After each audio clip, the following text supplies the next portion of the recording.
Welcome back to another episode of Crazy Stupid Podcast. This is... Wait, that was pretty good. Guardians of the Galaxy. I had a couple of other thoughts. All right, what did you process? Okay, so here's a couple of things that I noticed. We've got to talk about the way James Gunn uses music as part of his overall narrative in his storytelling. I was thinking back to this, particularly in the first film.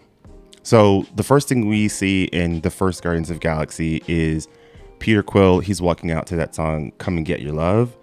And a few people had interviewed James Gunn to figure out, like, what's up with all of this, like, 70s and 80s music that you keep putting in your tracks. What he was saying for the first movie was, yeah, there are some lyrics to the songs that connect to the characters, but his motive was, I'm introducing them into this entirely new world, this entirely new universe and galaxy. And so he's using music that we know to ground us in the world initially. And so I thought that was pretty impressive, because the moment we hear something familiar in an unfamiliar place, it's easier for us to get invested in the world at hand. So that was one of the first things that I thought that was pretty impressive. The second thing is in relation to Guardians of the Galaxy 3. In the third movie, the film starts off very similar with the first one, as it did with the second one. It always starts off with the song and some choreography connected to it. But the third one, it plays Creep with Radiohead. And part of the lyrics is, what the hell am I doing here? I don't belong here. So it clearly is tied to what we'll initially learn about what happens at the end of the film, when a lot of them sort of go their separate ways because they realized they had sort of been running away from whatever trauma that they hadn't dealt with. And so I thought that that was super impressive. But then it also just got me thinking about, I don't know if I had fallen in love with the sort of 70s, 80s music until I started watching Guardians of the Galaxy, because it does such a good job of like presenting like a novelty to it that I found super impressive. And then it got me thinking about how that's sort of been a running theme throughout the MCU. So in Winter Soldier, the way that they ground Cap in his new world is that Sam tells him to listen to Marvin Gaye. Same thing with Iron Man and Spider-Man. As they're coming to like this, what's the word I want to use here? When they come to like a pivotal moment in their story arc, there is some music tied to them working in the lab, getting something completed. That happens for both of them in instances, in the first Iron Man and in Spider-Man Far From Home, where I don't remember the song that he said. It might have been Led Zeppelin, but it might not have been them. But anyways, the song comes on and then they come to like a light bulb moment in their technology. And I kind of feel like that gets a little overlooked on how the MCU has sort of subtly used these tracks, not just as a soundtrack, but music literally in the movie that sort of expands and provides more context to all of their characters. So that was one of the first things I thought was super impressive. I had not thought of that before. Yeah, I really appreciated that. The second thing that I was thinking about was with Dave Bautista. And I was trying to think through a number of names, but I think Bautista, I know you never really watched wrestling like that, but I think Bautista is the best wrestler to transition into acting in Hollywood. I know we've got, obviously there are the famous ones with John Cena and The Rock.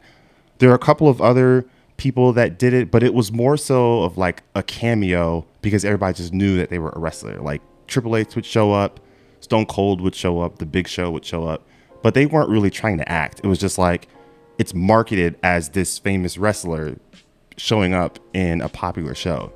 But I think John Cena has a chance. We've seen him have some range in Peacemaker. Obviously, The Rock is a blockbuster star, but he just kind of plays The Rock, in every movie.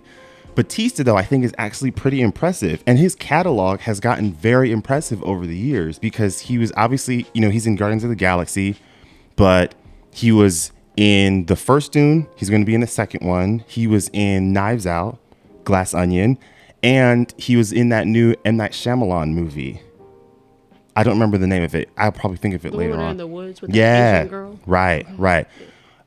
That's a pretty diverse catalog for someone who just 6, 7, 8 years ago, he's like in a WWE ring trying to win the WWE belt. So I just kind of want to give him props there because I do think his talent is going a little under the radar. And he was also in the Zack Snyder movie on Netflix, the zombie movie, the one that just came out. Anyways, but yeah, I think it was like a sequel to Dawn of the Dead. That movie doesn't need a sequel. I think it was, but I can't remember. But anyways, I just thought that was like super impressive because as I'm watching him, obviously, he has like his regular humor, which is a lot harder than people want to let on. But yeah, definitely want to give him a shout out because he does a really good job as Drax too. Like that character's hilarious. Yeah. And I know that some people had like a problem because in the comics, Drax he's like super strong. And I think they lowered his power scale a little bit in the movies. You could make an argument for that. But that's the line where they say you weren't meant to be a destroyer. You're meant to be a dad. That is way more interesting than him just being someone who's just good at fighting, who's violent. So I appreciate what they did with him there because his presence is always needed and is noticed in every scene that he's in. Yes, for sure. Yeah. Those are the two things that I really wanted to mention. Also, in relation to music, I think Peter Quill knows how music essentially saved his life, which makes him running back to go get that Zune more impactful because later on he gives it.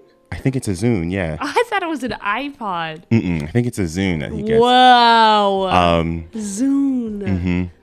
Very short-lived. Yeah, that was a streaming platform and everything. It was like through Microsoft, I think. I think so. I definitely had it. Yeah, my sister had one. Yeah. It was just kind of clinky. Dang, it's a Zune. That's crazy. But you keep going. Sorry. Yeah, no, you're fine. The format actually looked really nice. It was a very aesthetically pleasing platform. Yeah, it just didn't take off. It probably had some glitches here and there, but I think it was too late. The iPod was just kind of revolutionary at that point. You're coming in late. The streaming platform came in pretty early. Like Apple Music didn't exist. Spotify didn't exist. It was like Rhapsody, Zune, and like LimeWire. Oh, I didn't know you could stream on Zoom. We just uploaded music. No, there was like, it was like a platform. That's impressive. Yeah.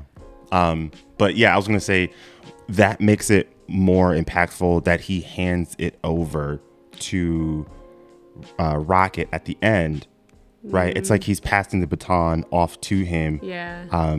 And you can sort of see little hints of it throughout the movie. He keeps listening to Quill's Walkman, which looking back is clearly a foreshadow of like, oh, he's going to take over later on in the film. True. And so I thought that was really impressive that they had been setting it up for a while. And I think on James Gunn's Twitter, he answered some questions and he said that Rocket was his favorite Guardians. And yeah, looking back at the trilogy, thinking about it, rewatching, it definitely feels very similar to the story arc that Peter had in his 3, where they're obviously the stakes sort of slowly build up for this particular character in each of the 3. There's someone who's above him, who's sort of in charge, and then later he sort of takes his place. And then at the end of the trilogy, you get this moment of like, oh, so now he's ready. And I thought that was pretty impressive for them as well. But yeah, I think those are the main other thoughts that kind of popped into my head. Yeah, still a great film.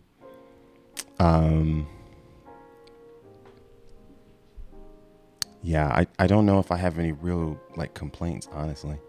I definitely don't. I just had a really good time. I would have expected to be a little bit higher on. Granted, it doesn't really matter, but it's an 81 on Rotten Tomato, and part of the complaint was that it was too dark for some of them. It was like, okay, I don't know, whatever, bro. It's like it's a little less of a family movie than the others. I mean, they Sure. dropped an F-bomb. I was like, Which was the first one I was like, what? in MCU history, and honestly, it coming. It was funny. It was really funny. It coming into Guardians is perfect. Apparently, he essentially asked Kevin Feige like, "Yo, can I do it?" And earlier on, they were actually considering it in one of the Russo brothers movies, I think. And the Russo brothers were like, they didn't really want that to be their legacy for like it to somewhat get overshadowed. They were worried about. But James Gunn, like, you know his personality. He's like, yeah, let's do it. I don't know his personality. But he's kind of quirky, you know, okay. super humorous. And so when he posed that question to Gunn of like, he's like, what do you mean? Do I want to do my legacy? Hell yeah, dog. Like, let's do it. So, yeah, I thought that was pretty funny. The director dropped the first F-bomb in Marvel history. I know. That's funny. What's your top 5 MCU villains after watching Guardians of the Galaxy? I feel like that's like isn't it? I feel like everybody's top 5 is the same. It's always gonna be Thanos. I'm not putting them in any order, but Thanos is always gonna be in there. Oh, I want this in order. Oh well, hold on. Let me just get to 5 out first. That everybody's gonna say. Sure. Thanos, Namor will always be in there. Dang, I'm trying. Who were the people in that tweet that we saw the other day? Who was Thanos, Namor, Goblin. Oh, people put Goblin, and then they put the High Visionary in there. But I feel like Killmonger will usually be in the conversation. Loki will usually be in the conversation. And I feel like Kang was probably going to be in the conversation, but now who the hell knows? Well, I did see a tweet that said High Evolutionary is actually a better villain than Kang so far. The portrayals. Oh, yeah. Well, that season finale of Loki was very good. Ant-Man kind of squandered it a little bit, but that season finale of Loki. My top 5, I'm ordering them in terms of like the best crafted villain. You can be whatever you want. It's your rules.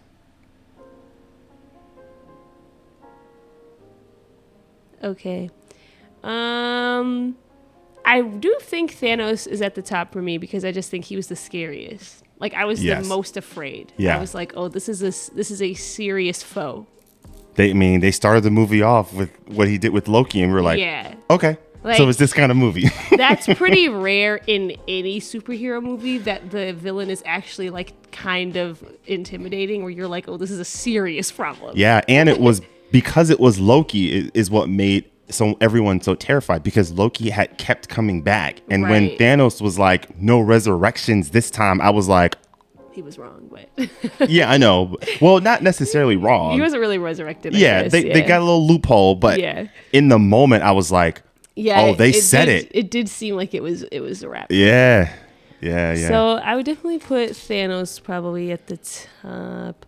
I think Namor maybe second, just because I felt like he had his motivations were like somewhat understandable. And he was also fairly, I mean, like they were scary. They were intimidating. Like him alone was intimidating, but his whole people group, when they showed up to fight, they were scary. Yeah.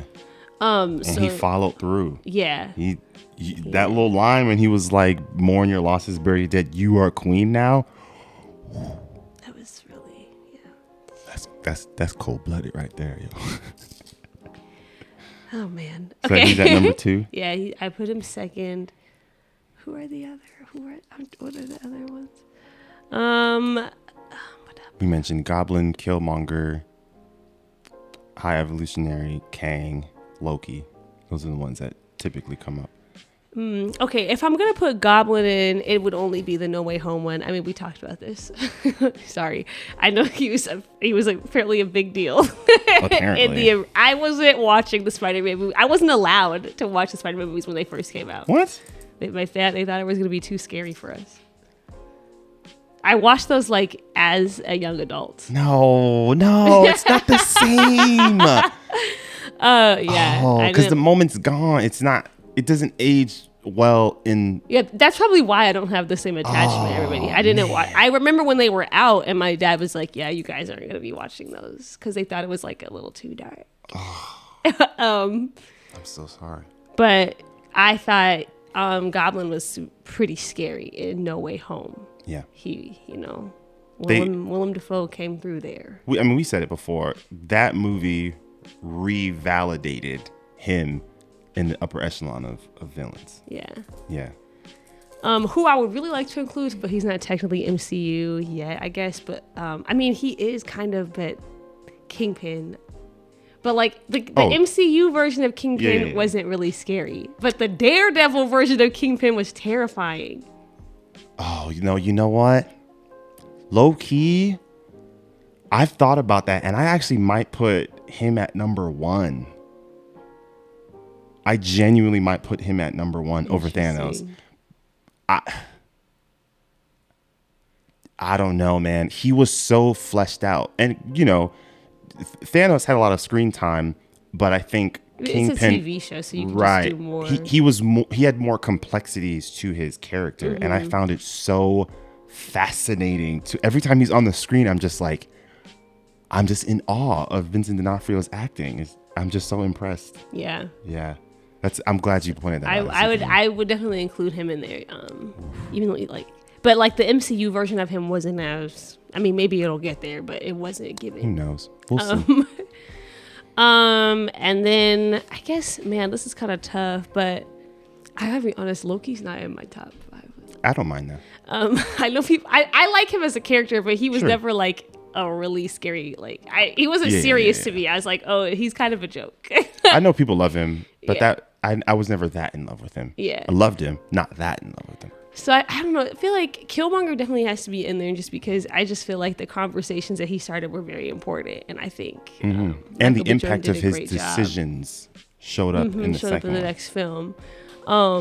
I did really like the High Evolutionary. I thought his portrayal was really, really good, but I think I'm gonna put Killmonger. Okay, so you were Thanos, Goblin. Namor. Oh, sorry. But I feel like I would probably, if we're including Kingpin, it'd be Thanos, Kingpin, Namor, Goblin, Killmonger. All right, you say that a little bit better. So we can. Thanos, Kingpin, Namor, Goblin, Killmonger. That's a good list. Man. I think I might go.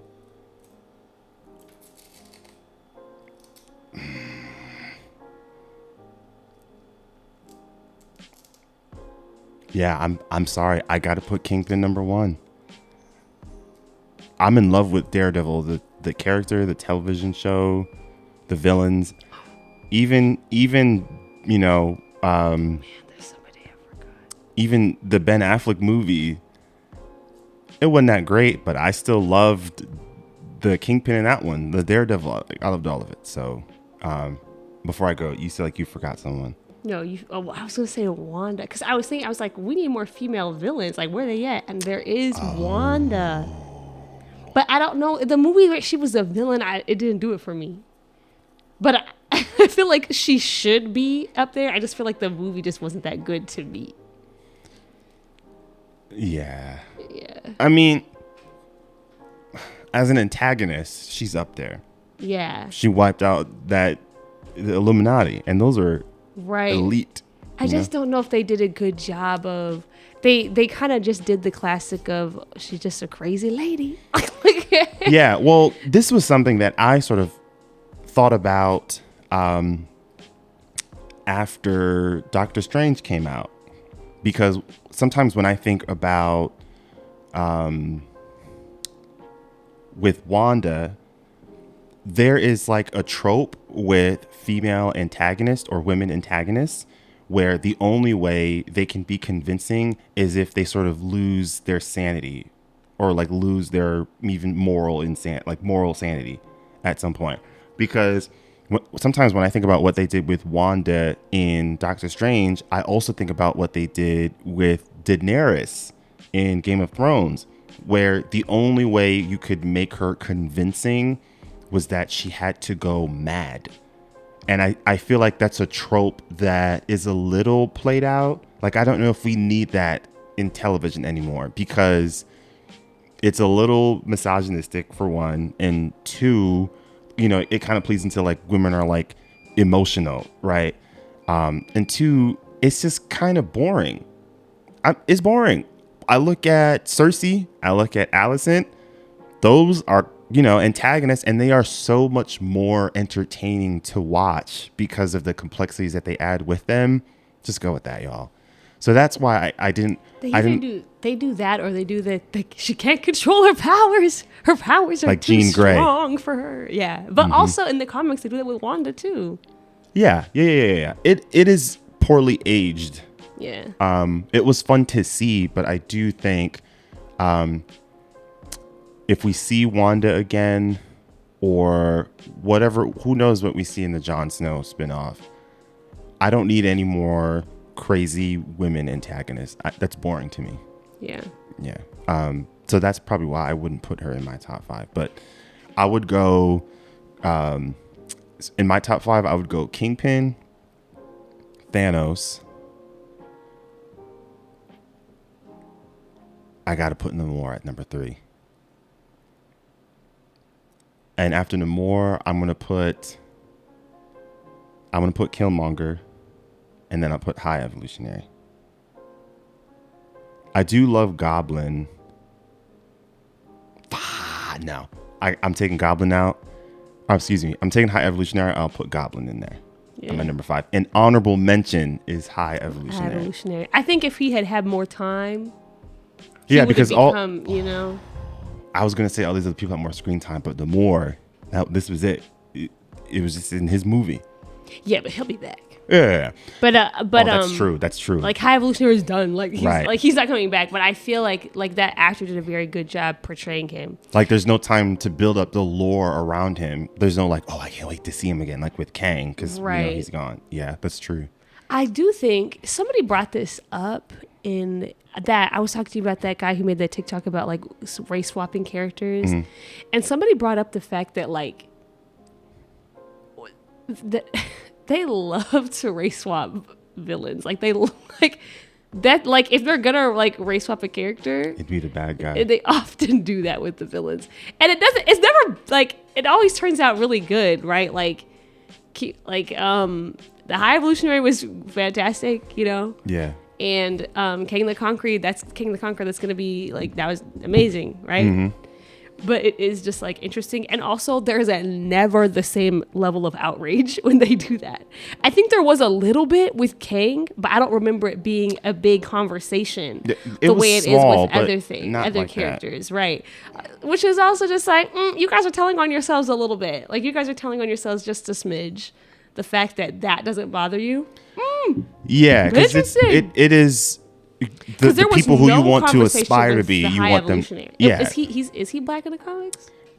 From what I saw, I don't know too much about him, but what I did briefly read on and what I saw in pictures, he's more robotic. I didn't see, and it could be a mask. I don't know what I saw underneath it, but he looked like machine-esque, like an Ultron-esque. I didn't see anything underneath it, so I'm not sure.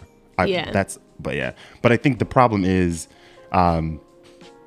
people want who they're aspiring to on the screen. They want that person to look like them. Yeah. That's what the problem is. They don't, I think for a lot of white fans, they don't know how to relate to protagonists, to main protagonists that do not look like them. Because I've seen people try to bring up, examples like Ahsoka, Princess Leia, Natasha. All of those people, though, are not the main antagonist, or they're not the main protagonist. Yeah. I don't think people have a problem with race swaps or being more inclusive as long as they don't touch on the main protagonist role. Although they were mad about Finn. And he was not in the movie that much. They were real mad. Well, because I think the marketing was that they thought it was felt gonna like he was going to be the become- main Jedi. And then there's a bit of an okie doke there, which I thought was kind of trash. But I love you, John Boyega. yes. But yeah, the reason why I feel like, I think the reason why I loved Namor so much is it felt like Coogler, I guess somewhat in the first movie as well, when a superhero movie is centered around the villain, they always make the best stories. Dark Knight Rises, Infinity War, and obviously the two Black Panthers. Even in No Way Home, Goblin got a lot more screen time than the other ones there. Like, you get a little bit more of his backstory. He shows up to Aunt May's, where she works. He's in the alley and you see him like arguing with his split personality, all of that stuff. You're not really getting that much with the other ones. And that's what I felt with Namor. In the trailer, it's like this spectacle of him being like this kind of deity, right? When M'Baku's like, his people don't call him like general or king. He's like, so like, I'm watching this, I'm like, okay, so this ain't your like average jabroni. They look up to him like, if you were to try to kill him, eternal war. Like it, and that line alone, it established this presence of like, this is this larger than life character, and I fell in love with that immediately. So Excited to see more of him. There is always that ongoing conversation of like, is he a villain? Is he not? he's an antagonist.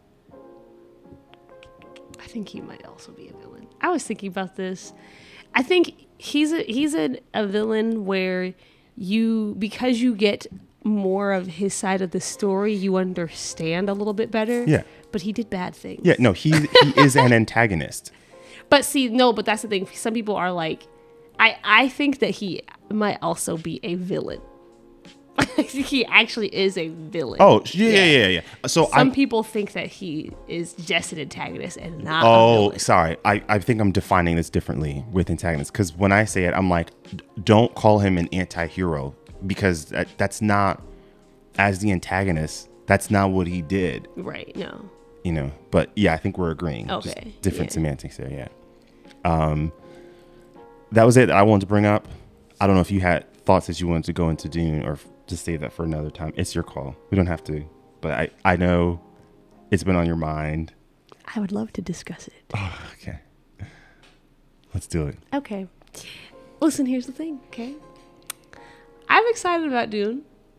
I think it's going to be a very good movie. I think it's going to be a phenomenal movie. I think this franchise is going to be like one of those instant classics, right?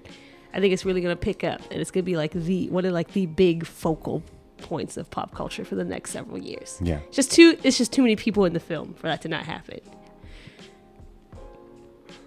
But where are the black people? Where are the brown people? I'm sorry. It's annoying. And you were there when I saw the first one. I was very excited about Dune going into it, because I was like, this is actually really exciting, because this is a major sci-fi franchise that's being brought to the big screen. It's in reliable hands. Like, before the movie came out, we all knew that was going to be really good. Mm-hmm. And then the soundtrack dropped. We were like, oh, this is going to eat. Like, everybody knew this was going to be phenomenal. Brought in Hans Zimmer. And I was like, oh, this is great, because like you have Zendaya, wasn't Jason Momoa in that movie? Mm-hmm. Jason Momoa was in that movie. Chalamet, Oscar Isaac. And then there was like a couple other black and brown characters in the film I don't know the names of the actors off the top of my head. And then in the movie, like, they all died. Like all the black people and brown people in that movie died, except for Zendaya, who I know her character is going to become more important. Yeah. I know. But so I was really angry. I was like physically upset, because I was like, this is so exciting. Like, finally, they're actually going to include us in these stories. And then they did, but then we were like expendable. Yeah. But I'm thinking, I went back after that and I read up on Dune. I read up on it, like the backstory behind it, what it represents. And I was like, okay, so like the casting is intentional, like, because this group of people that we're about to encounter with Zendaya, they're supposed to represent the indigenous people of America. Like, Frank Herbert said that. Okay, he spent time with indigenous communities and learned from them prior to writing these novels. So I'm thinking, okay, so then, like, as the story continues and we interact more with Zendaya and, like, the Sand People or whatever, is that what they're called? Not the Sand People, but it's fine. But, like, her, you know, her group of people, I'm thinking, okay, then we'll probably get a ton more representation and, like, diverse characters. Not even necessarily black characters, but, like, there should definitely be indigenous characters in this movie. Like, they should like, they should be visible somewhere in this franchise. That trailer, it looked like there were some brown people though. Did they say any words? I don't know. It just seems like all the new main characters that they are introducing, that they placed a lot of emphasis on in the trailer, are white. Oh, I meant brown people in the group that Zendaya is a part of. Right. But they don't seem to, first of all, I don't even remember seeing them. But I don't remember seeing anybody that was like, oh, this is a new character in the movie. Like, they made a point to be like, here is Austin Butler. And there's, like, a couple other people, like, Florence Pugh is going to be in it, right? Like, they made and so they're telling us, like, these are the new people, the new characters that are being introduced in the story, and none of them are not white. Yeah, but you mentioned what's kind of stuck with me is what you said about what a lot of these sci-fi and fantasies are supposed to represent. Yes. Okay. Sorry. Because it's annoying. Because when you look at all the major sci-fi franchises in the past several years, you have Star Wars, Hunger Games, Divergent. Now you have Dune. I feel like maybe I'm missing one that's not coming to mind. But all of these major sci-fi franchises are meant to talk about oppression. That's what they're trying to talk about. They're talking about imperialism. They're talking about, like, caste systems and Divergent. Like, they're talking about unjust societies where you have a small group of highly powerful people who take advantage of their power to oppress the masses of people. And in modern day society and in modern history, the way that looks is that white people mainly are using their power to oppress black and brown people, like, all over the world. And it just doesn't make any sense to, like, make these movies and not include any people that are not white. I just feel like you're missing a chance to make the point that you really are trying to make. Like, I literally made an almost identical TikTok, but I'll just say it again. If we were watching Star Wars and the rebels were, like, mostly black and brown people, that franchise would hit differently. And, like, people wouldn't be missing the point. Like, there would be no confusion about who the Empire is supposed to represent. And we know that's true because that's what they did in Andor. Yeah. And all of a sudden it's like, oh, this is what you guys have been really trying to say this entire time. Like, the point just makes itself when you have a visual representation of the stories that you are actually trying to tell. And I think that's also what's so upsetting, is that we know who these creators are trying to talk about. Because a lot of the times they tell us, or it's so heavily implied, like in Hunger Games, the way that she describes the different districts, you can literally say, oh, district, I can't remember the numbers, but, like, district is clearly supposed to be black people. Like, based on where it is geographically and based on the culture and what they have going on there, like, that's what this district is. District is clearly supposed to be indigenous people. Like, it's so heavily implied in the stories that it's like, you're obviously trying to talk about us. Like, you're obviously trying to tell our stories. And it's so insane that anytime they make a visual adaptation of it, they don't put us in it. It's just so frustrating. Yeah. And I feel like, I don't think that they understand or recognize, they as in the creators of these, and it's not always the authors. Like, sometimes, like, I mean, when you read Hunger Games, it doesn't really sound like these are meant to be white people. Like when she describes them, they actually are not described as white, but I do think she handpicked Jennifer Lawrence to like play that character in the movie. Yeah. But it's not always the authors. Sometimes it's the directors or the casting directors or whatever. But a lot of the people that are behind the scenes making these decisions, I don't think that they know how much they're diluting their point. Like the point that these stories are trying to make, the analogies that they're trying to create is being diluted so much just by the mere presence of so many white people in these movies. And that's why, like, I feel like people miss the point of the movies all the time because it's, we talk about the Star Wars fandom all the time. Like, it's so clear that there's it's not the majority of the Star Wars fandom, but a large vocal section of it has clearly missed the point of the entire franchise. Yeah. And are clearly identifying with the group of people that actually does not represent them, like based on their racist ideology, based on their social political ideas and politics. They clearly actually are the Empire, but like they can miss that point so easily because everybody in the movie looks like them. Yeah. Like it's just, I just feel like it just seems like so. It just seems like so common sense. Like I really just don't understand this decision that they keep making over and over and over again. Yeah, and I think what we've sort of seen with Black Panther, you shouldn't have had to worry that it wouldn't make money if you casted people of color, because if it's well done, it'll make the money going to make and money. more. You know, you look at the people who you brought in. Hans Zimmer, you brought in Denis Villeneuve, who's like, this guy is a cinematic genius, right? You know what I mean? And I know like some people in your comment section, you know, people will probably say like, why? Well, Black people can just kind of make their own stories. But like you said, like, well, they have. They have. But what was that story that we were talking about as like an alternative for Children Harry of Potter? Blood and Bone? So Children of Blood and Bone, I think this is some of the thing that kind of gets forgotten.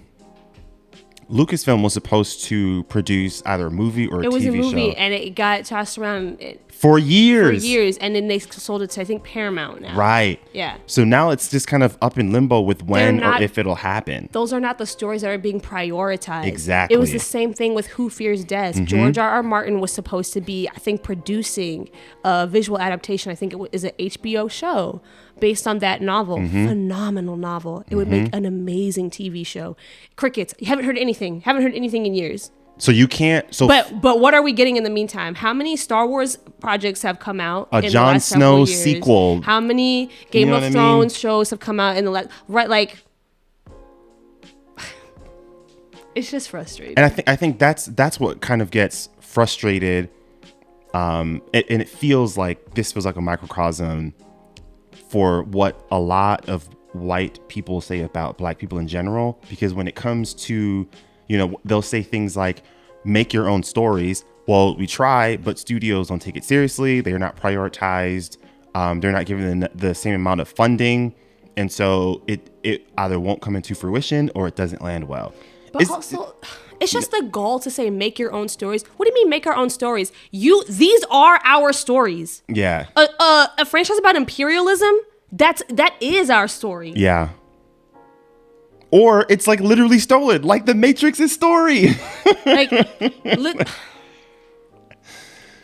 Yeah, and I think it's funny. Or we talked about this before. Or sometimes they'll say things like Black people are not the only ones that are being oppressed, which is true.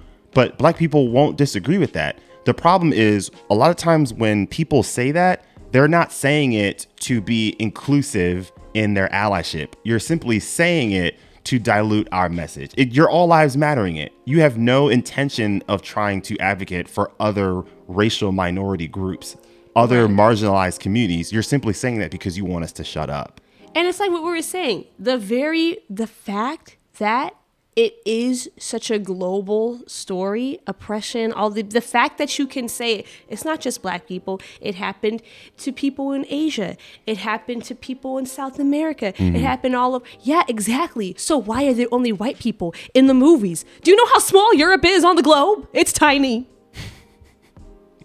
Yeah, like mathematically, it makes no sense for there to not be more black people in some of these sci-fi. Right, especially like when you're like telling a galactic story, like when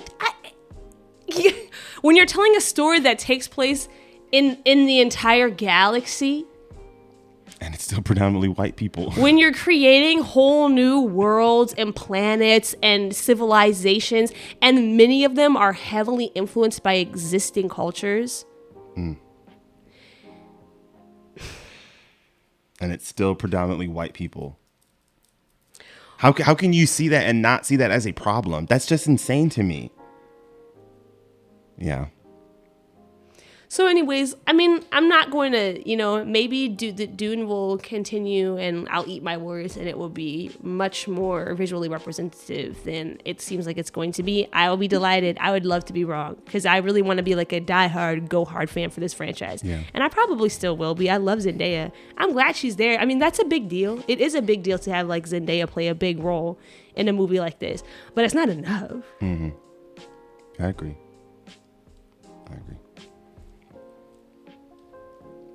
Did you get it all out? I know you were pretty bothered when that trailer dropped. Sorry, it's just annoying because I really want to be able to just like fully enjoy it, like just without having to joy, worry about just I fully immersed in it, and like it's hard. I feel like this is the problem I always have with like sci-fi fantasy. Ahsoka's a pretty big deal though. I am very excited for Ahsoka. Yeah, I think that and I'm so glad you reminded me about this. People are sleeping on this Acolyte TV show that Star Wars is coming out with. Okay, so I'm just going to read what the premise is. The Acolyte is set at the end of the High Republic era in a world of shadowy secrets and emerging dark side powers, approximately 100 years before Star Wars Phantom Menace. A former Padawan reunites with her Jedi Master to investigate a series of crimes, but the forces they confront are more sinister than they ever anticipated. That cast is stacked, not just in talent, but in like diversity as well. There are a lot of people, right? And so this is where Amandla. You said what? Amandla's in it. Oh, this is where I'm like, it's kind of going a little bit under the radar, but I've been kind of thinking about this since Andor. One, I think Star Wars is keeping the lights on with Disney Plus because Marvel has been a little bit hit or miss. And Star Wars has had more hits than Marvel has. It's had some misses, but for the most part, a little bit more than MCU. And two, I think what we're seeing with Andor, Ahsoka, and the Acolyte with pushing the boundaries of Star Wars, obviously in like the spectacle, but also the social commentary and their inclusive casting. I got to tip my hat to them because they didn't have to do a lot of these stories and put in a lot of these, people of color in there, but they've been doing it. So if Dune doesn't give it to us, Star Wars is like, we'll copy your idea and then do it better. So there is hope. There is hope. Any final thoughts? No, I don't think so. All right. You want to close this out? Thank you so much for listening to this episode of Crazy Stupid Podcast. This episode was produced by Adrian Battle Marston. And once again, our inbox is open for sponsorships. Adios. Peace, y'all.